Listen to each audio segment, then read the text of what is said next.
পূজা উপলক্ষে আমরা যে চাঁদা কালেকশন করি, এই চাঁদাটা খেয়ে দে, সাধারণ মানুষে দে, দোকানদার হলে দে, যারা গাড়ি চালক এরাও দে। ঈদের সময় আইলে যখন আমরা কারোর কাছে হাত পাতাই, আমরা মুসলিম মানুষ অনেক মানুষের কাছে যাই, আমরা ঈদের লাগি হাত পাতাই, খেয়ে দে, ও সাধারণ মানুষে দে, দোকানদারে দে।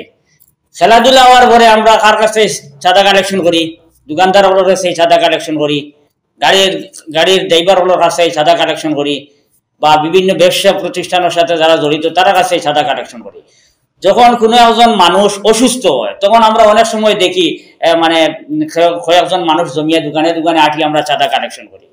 যখন কোনো মানুষ বড় বিপদের মাঝে পড়ে তার বিপদ থেকে উদ্ধার করার উদ্দেশ্যে আমরা গ্রামের কয়েকজন মিলিয়ে খিতা করি, বাজারও যায়, গিয়ে বাজারের দোকান থেকে চাঁদা কালেকশন করি। আমরা যখন বিপদে আপদে সুবিধায় অসুবিধায় সুখে দুঃখে সব সময় এই মানুষগুলারে পাই। আজকে এরার লাগিয়া আমরা কিছু করতাম না দেখুনছে। আজকে আমরা খিতা করছি, এরারে ফিস দিলাইছি। যারা বিপদে আমাদের সবসময় আমরা পাই, এরারে আজকে আমরা ফিস দিলাইছি। আজকে আপনারা খিতে হয়েছে যারা অনলাইনে আমরা যারা কাপড় কিনি, যারা নিয়ে অনলাইনে আমরা যারা আমার কাছে কাপড় বিক্রি করে, ডেলিভারি বয় যারা, তারা তো এটা মনে করো জব করে, তারার কথা আলোক। যার যে কোনো একটা জিও হয় যেখান থেকে আমরা মনে করো মানে কাপড়টা কিনি, যে কোনো অ্যাপস থেকে আমরা কিনি, আর এই মালিকে কাজটা কি আপনারা তার লগে দেখা করতে পারছেন, তার কাছে কোনো সাহায্য আনতে পারছেন, কোনো সহযোগিতা আমরা পাইছি? কিচ্ছু পাইয়েন না। কিন্তু আমরা লক্ষ লক্ষ টাকা অনলাইনে বইয়ে আমরা কিনি, আর অনলাইনে কাপড় কিনি, আর যাবতীয় জিনিস এখন আমি দেখছি একটা সাম্বাস মানুষে অনলাইনে কিনি দেয়। মানে সাধারণত ছোটতেই ছোট জিনিস একটা মানে প্রত্যেকটা ব্যবসা প্রতিষ্ঠানকে আমরা মায়ের খাওয়াই দিছি। এরা যাইতো হই, কালকে এরার কাছে আমরা কোন মুখে যাইতাম চাঁদা কালেকশন করার। আজকে আমরা দেখেরে ভাই আবুল আমরা আসলাম করিমগঞ্জ, দেখেরে বিস্তারিত হইবা শুনবো আপনারা। করিমগঞ্জ গেছি, পুরো করিমগঞ্জ ফাঁকা, মানে বিশাল লাগান মার্কেটও আমরা ঢুকিয়া আমরা মানে সামান্য সময় লাগছে না, মানে বিলি করতে সময় লাইনে কত লম্বা টাইম দাঁড়াইতে লাগে, কিন্তু 2 মিনিট 3 মিনিটের ভিতরে খাম হয়ে গেছে। মানে কোনো লাইন নাই, কোনো মানুষ নাই। এরপরে আরো যত দোকান দেখছি আমরা, আরো ছোট ছোট দোকান, বিভিন্ন দোকান আমরা দেখছি, কোনো দোকানও মানে কাস্টমার নাই। অনেক কাপড়ের দোকান মাজনকল বাইরে বাদ, অনেক কসমেটিকের দোকান মাজনকল বাইরে বাদ, বড় বড় জুতার দোকান, বিভিন্ন দোকান সব দিকে মানে চিন্তা বুঝে গল্প করতে, কোনো কাস্টমার নাই। সিজন কিটা? পূজার সিজন। ও পূজার সিজনও এরা যদি দোকানের অবস্থা ইলা হয়, এর জন্য আমি মনে করি আর আমরা দায়ী। দেখুন দোকানদারে করিয়া অনেকের পরিবার চলে, শত শত পরিবার চলে, ব্যবসা বাণিজ্যের মধ্যে আমরা চলে। কিন্তু এই যে অনলাইনে সামানগুলো আমরা কিনি, এই অনলাইনে যদি আমরা কিনি না, এরা বুকা মরতো না। অনেকের মনে হইতে পারে কিনি না তো এরা বুকা মরে, এরা বুকা মরতো না। এই সামানগুলো তার দোকানে বিক্রি হইব। এই আমরা যদি অনলাইনে কিনা কমাই তাইলে যেগুলো দোকান থেকে কিনবো নাই, দোকানদার বলে ব্যবসা বাড়িব নাই, দোকানদার বলে প্রত্যেকটা সামান আনি রাখবো আর বিকবো। যার কারণে দয়া করে হইয়ার অবস্থা খুব বেশি খারাপ হয়েছে আমরা দোকানদার বাই হলোর। আর একদিন নিলেও যদি হইয়া যায় তখন প্রত্যেক ঘরে বেকারত্ব খালি বাড়িব, সমাজও বেকারত্ব খালি বাড়িব, বুঝছেন নি? দয়া করে আপনি তো হইয়ার অনলাইন থেকে একটু সরিয়া আইয়া অফলাইনে কিছু কেনার চিন্তাধারা নেই, আমি ওটা অনুরোধ করিয়ার। আর আজকের ও বিষয়ের উপরে আমি দেখার বাইরে হইম আর কিছু বিষয় মানে কিছু করার লাগবে। দেখুন সবচেয়ে ইম্পর্টেন্ট জিনিস যেটা আর যে অনলাইন আর অফলাইনের মাঝে ফারাক। যদি আমরা অফলাইন শপিং করি, মানে অফলাইন কইতে সময় দোকান থেকে গিয়ে যদি আমরা কোনো সামান পারচেজ করি, তো এটা এই আমরা গিয়া অফলাইন মানে পারচেজ করার কারণে আমরা লোকাল ইকোনমিটা গ্রোথ হয়।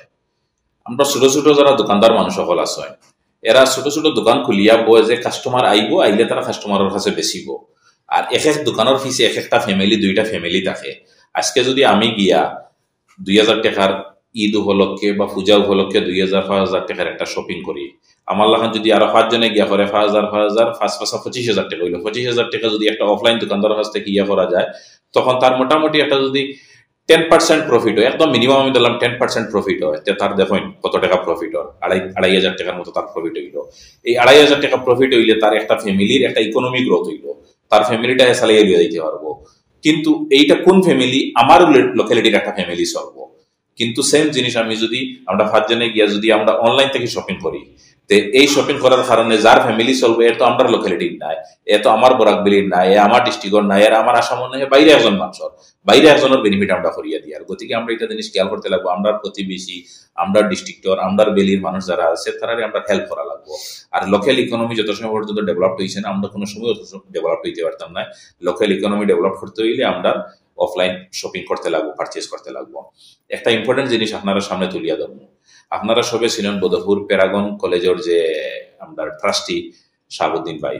তো শাহাবুদ্দিন ভাইয়ে আমরা মানে ব্যক্তিগতভাবে আমার কাছে রিকোয়েস্ট করছেন যে এই জিনিসের উপরে একটু ইম্পর্টেন্স দিয়ে আমরা একটা ভিডিও বানাইতাম, একটা ভিডিও মেসেজ দিতাম। তাই একটা সুন্দর জিনিস তিনদিন স্টার্ট হতরা যে প্যারাগন স্কুলও মর্নিং অ্যাসেম্বলি যেটা হইব, মর্নিং অ্যাসেম্বলি কমপ্লিট হওয়ার পরে প্রত্যেক স্টুডেন্টের প্রতিজ্ঞা করানি হইব যে তারা গড় গিয়া তারা গার্জিয়ান যারা আছে মা বাবারে কইতা যে নেক্সট পূজা হোক বা ঈদ হোক অনলাইন কোনো শপিং না, প্রত্যেকের ফ্যামিলি অনলাইন টোটালি কোনো এক টাকারও কোনো জিনিস এই জন্য সব অফলাইন থেকে লো হইতো, লোকালিটি থেকে লো হইতো। যদি সেগুলোর কোনো একটা জিনিস খুব বেশি পছন্দ হয়েছে যেটা একমাত্র অনলাইন অ্যাভেলেবল আছে, ঠিক আছে এটা তার দরকারি জিনিস প্রয়োজন, এটা অফলাইন নাই, এটা থেকে অনলাইন থেকে আনতে পারবা। আদারওয়াইজ আরেকটা অপশন আছে আপনার কাছে, কোন একটা জিনিস আপনার অনলাইন খুব পছন্দ হয়েছে, সেম জিনিসটা নিয়ে আপনি আপনার লোকালিটিতে কোনো দোকানদারটা দেখায় মোবাইলে বলে ও ড্রেসও আমার লাগে, ও বস্তুটা আমার লাগে, আপনি ওটা আমার আনিয়া দেয়, বা এগুলোর দাম আমি অনলাইন ভাই 1000 টাকায় আপনার 1200 টাকা কেনে।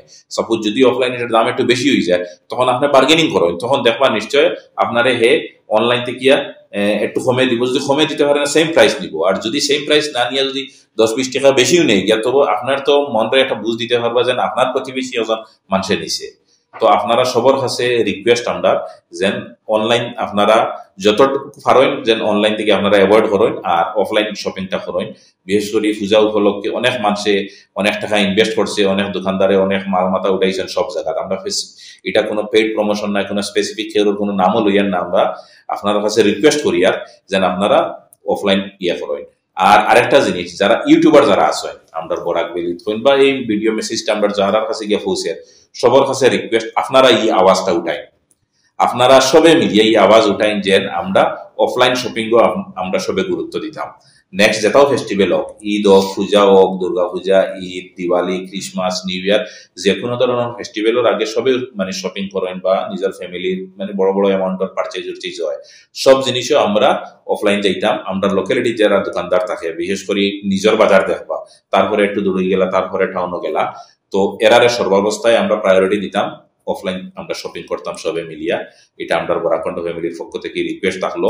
আর আরেকটা জিনিস, কোনো যদি ইউটিউবারে যদি কেউ মনে করেন যে এই ভিডিওটা বানাইতে সামান্য কিছুর প্রয়োজন আছে, তাইলে শাহাবুদ্দিন ভাইয়ের প্রয়োজন বিনা স্বার্থে তাই আপনারা মানে যতটুকু যেটা লাগে আপনারা সহযোগিতা করবা। যদি কোনো অ্যামাউন্টের প্রয়োজন পড়ে, কেউ যদি মনে করেন যে ঠিক আছে এই মেসেজটা তান পেজ বা তান এর সোশ্যাল মিডিয়ার মাধ্যমে তুলিয়া ধরবা বা ওই ধরনের ভিডিও বানাইবা, এর বিনিময়ে তাই কিছু চাই, তাহলে তাই রেডি আছেন এটা দিতে, কিন্তু আপনারা আওয়াজ উঠাইন সবে মিলিয়া যেন আমরা অফলাইন আমরা লাগে, অফলাইন আমরা বেশি থেকে বেশি আমরা অফলাইন শপিং করতাম, পারচেজ করতাম। থ্যাংক ইউ, জয় হিন্দ।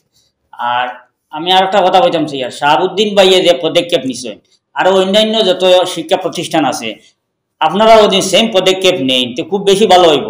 যেহেতু জাকির ভাই কইছেন যে শাহাবুদ্দিন ভাই কিতা করছেন কইছেন যে স্টুডেন্টরা কইয়া দিবা, প্রতিজ্ঞা করাইবা যাতে অনলাইন মার্কেটিং না করা হয়, ফ্যামিলির কাছে গিয়ে কইতা। প্রত্যেক স্কুলের শিক্ষার্থী হলে যদি ওরকম দুদিন তারা কইয়া দেওয়া হয় তাইলে এরাও তো বুঝবো নাইনি। আর শিক্ষকগুলোর কথারে স্টুডেন্টরা ছাত্র যারা আছে তারা খুব বেশি সিরিয়াসলি নেই আর এটার উপরে খুব বেশি আমল করে, যার কারণে আমি অনুরোধ করি আর প্রত্যেক স্কুলে যাতে অন্যান্য শিক্ষার লোকেও শিক্ষাটা দেওয়া হয়। আর ইউটিউবার যদি এই বিষয়টা তুলিয়া ধরুন তো এটার বিনিময় খেনে নিতা, বিনিময় এইখান খেনে নিতা। আপনি এখন সমাজসেবক হইয়া যদি থাকেন তো এটা তো তুলিয়াও ধরতা, এটার বিনিময় নেওয়ার তো কথা হয় না। আর দোকানদার ভাই ওগুলোর উদ্দেশ্যে একটা কথা হইতেন স্যার, আপনারা মানে ব্যবসার মাধ্যমে সমাজসেবা করা যায় হয় কি তা মানুষ গুছা করিয়া গেছে কিছু মানুষ অনলাইন, কিছু দোকানদার ওগুলোর কারণে। কারণ কিছু কিছু দোকানদার হলে কিতা করেন, যেমন 300 টাকার একটা সামান 300 টাকা বিক্রি করলে হয়, সাপোজ 250 টাকার বা 240 টাকার কিনা খরচ হয়েছিল, আপনার এটা 250 টাকায় আপনার দোকানও বসিছে, এটা 50 টাকা আপনার লাভ হলো হয়, এটা আপনার কইতরা 600 টাকা। তখন 600 টাকা করার দেখে কইতে করতো 300 টাকা কইতে পারবেন, আপনার মুনাসিবেও দিত না, কইতে লাগবো তার 500 টাকা। কিন্তু এটা অনলাইনে হে ফাইলার 300 টাকা বা 299 টাকা 290 টাকা, তখন হে অনেক কমে ফাইলা, এর লাগেও কিছু মানুষ গেছে গিয়া। কিন্তু এটা সবর ক্ষেত্রে কারণে নাই, কিছু কিছু দোকানদারওয়ালার কারণে। তো আপনারা উদ্দেশ্যে ওখানে কইতাম চাই আপনারা দয়া করিয়া মানে অনলাইন চেক করবা, কারণ অনলাইনে যারা মানুষ গেছে অনলাইন প্রাইস অনুযায়ী ঠিক আছে বার্গেনিং করবো, মানুষে 150 টাকা বেশি হইবা, এর থেকে বেশি হইবা না। আর দোকানদারের মাধ্যমে সমাজ সেবা করা যায়, আপনি মিডিল ক্লাস মানুষ একজন দেখছেন, গরিব মানুষ একজন দেখছেন, এরা কমাইয়া দিন না, এরা কমাইয়া দিলে আপনার মনে থাকুক আমি কমে দিই আর তারে আর বড়তেই দেখাইবা না। অন্যর কাছে ধনী মানুষ দেখছেন তারে তোলা বাড়াইয়া লই অ্যাডজাস্ট হয়ে যাব আপনার। আমরা রাবুলের কথা থেকে একটা জিনিস আমি বুঝতাম পারছি যে আমরা প্রত্যেকের সংশোধন করা দরকার। আমরা যদি প্রত্যেকের সংশোধন করিলাই তাহলে এইরকমের সমস্যার সম্মুখীন হইতে লাগতো না।